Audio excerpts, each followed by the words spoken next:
Alina Mătcan, doctorul Alina Mătcan, s-a întors în platoul de la Neața să discutăm despre semnele îmbătrânirii, după ce vârstă ar trebui să ne îngrijorăm și să apelăm la dumneavoastră. Să rămână bună dimineața! Bună dimineața! Ați venit la dublu astăzi, semn că nu ne-am văzut de ceva vreme. Corect, cel așa puțin este. La față, așa, prin intervenții v-am mai prins. Apropo de intervenții, când e cazul să intervenim? Cel mai important e cazul să intervenim atunci când simțim că e nevoie. Ce trebuie să rețină toate doamnele, că noi nu tratăm vârsta, noi tratăm exact ce vedem. Practic tratăm pielea, cel puțin când vorbim de etajul superior al feței sau, de fapt, când vorbim de față. Vreți să vorbim de cauze, să vedem care sunt principalele cauze ale îmbătrânirii? Sigur că da. Toată lumea a auzit de colagen. Da. Este cea mai importantă proteină, care cumva vine din... el are origini din cuvântul grecesc, cola, care înseamnă lipici.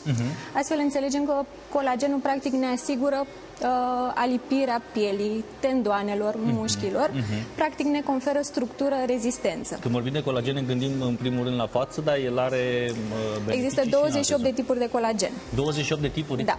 Nu le pomenim pe toate, Evident. spunem că pentru piele sunt importante tipurile 1, 4 și 5. Ok. Astfel încât colagenul, după 20 de ani, deja 1% din producția de colagen începe să scadă. Noi îl producem singuri? Noi îl producem singuri. Sigur, ajutați probabil de alimentație, De stil viață alimentație, sănătos. practic sunt niște aminoacizi cu, foarte important, cupru, zincul și vitamina C în producția de colagen. Fiecare are un rol foarte benefic și Dacă important. suntem deficitari la acest capitol, și producția de colagen scade.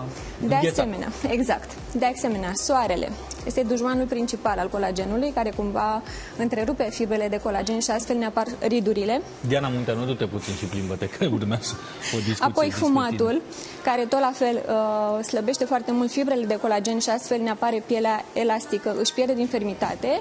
Nu doar în zona Nu feței? doar în zona, în principiu peste tot.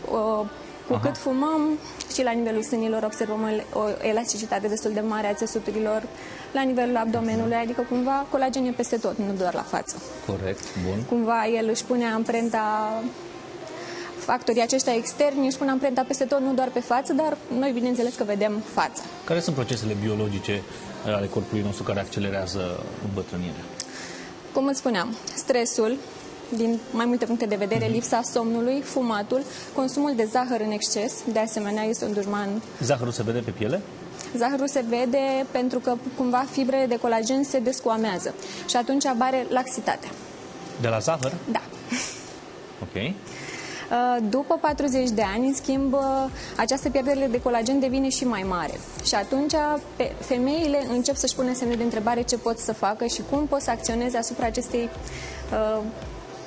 aspecte neplăcut, să spunem așa. Corect. Cum, Sunt tratamente anti-îmbătrânire, diverse și, din păcate, la fiecare scară de bloc. Adică Da. unii nu mai au noțiunea asta a alegerii. Ce ar trebui să folosim, de când ar trebui să folosim, la cine să apelăm? Începem așa, cu vârsta de 20 de ani. La 20 de ani deja suntem prea tinere. Nu e necesar să începem să folosim Botox, de exemplu, pentru că cumva e cel mai tabu subiect. Toată lumea a auzit de Botox, Botoxul ne șterge riduri. Eu personal nu recomand Botox de la 20 de ani. După 25 de ani putem să ne gândim la acest concept. Poate toată lumea a auzit de baby botox sau un botox mai diluat pentru a preveni semnele de îmbătrânire. Cumva e foarte bine să începem mai devreme. Cum spuneam, nu de la 20 de ani, dar între 25 și 30 de ani putem să începem cu un pic de botox. Clar, dacă avem nevoie. Există paciente de 40 de ani care au un ten perfect. Nu au nevoie de botox. Da. Tocmai de asta este foarte importantă o consultație și un plan de tratament. Corect. Astea sunt intervenții non-invazive? Non-invazive. Ok. Și cele invazive?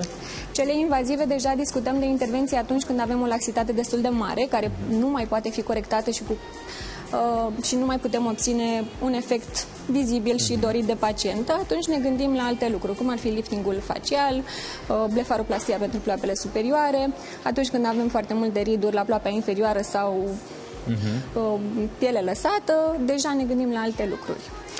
Ok? Ce vreau să spun? Voiam să spun că, bineînțeles, putem să combinăm și alte tratamente, cum ar fi laserul CO2, care tot la fel ne ajută pe partea de riduri fine.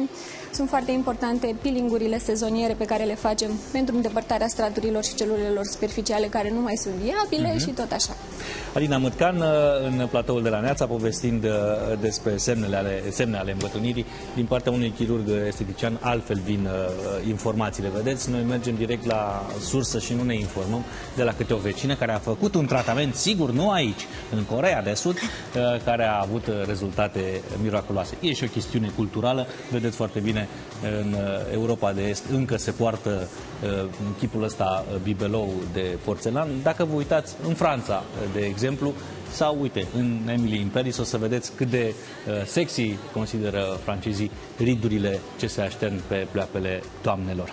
Luăm o scurtă pauză, ne întoarcem mai apoi. E zi de luni, o luăm mereuți, dar până la ora 12 stați cu noi, n-aveți încotro. Pauză, ne întoarcem.